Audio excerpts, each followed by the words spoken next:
two other injuries I deal with the hip are hip abductor pathology and also folks who have labral pathology. And we're going to just briefly touch on those.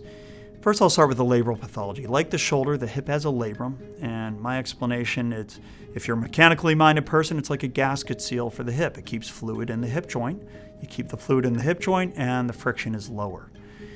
It can get damaged like any other gasket, and it's also like a weather stripping at your front door. If it gets damaged, well, now you lose fluid from the joint, and it can have an affiliation with arthritis. I tend to deal with older patients with labral pathology.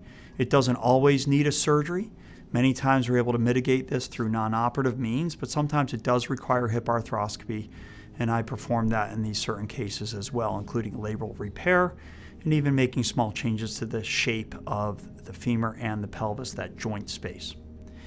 The other injury is much akin to a rotator cuff of the shoulder, which many people are familiar with, and that is an abductor damage or abductor tear or abductor tendinopathy. All these fancy words come down to one thing. Tendons age with us. And the tendons, as they get old, they're not as resilient to injury. Tendons are beautifully designed, but they're designed in such a way they don't have great blood supply. And so as a result, they don't show injury until maybe it's late. And for years, I think we've undertreated this injury. We've just called it bursitis of the hip. Patients will often get multiple shots of corticosteroid, and we don't want to do that because actually what we're doing is weakening the tendon. We've learned that from our experience with the shoulder.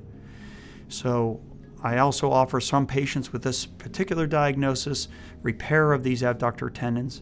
In most of these, I tend to do an open fashion through a very small incision or in conjunction with their hip replacement at the time of surgery.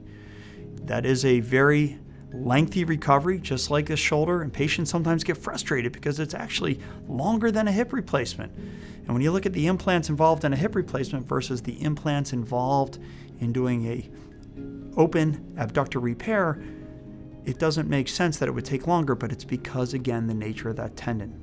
We have to get good sewing of the tendon to bone.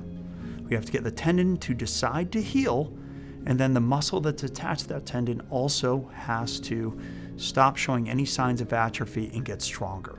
And so that's a lengthy process. We get you walking, but we get you protected weight bearing in especially the first 2 months.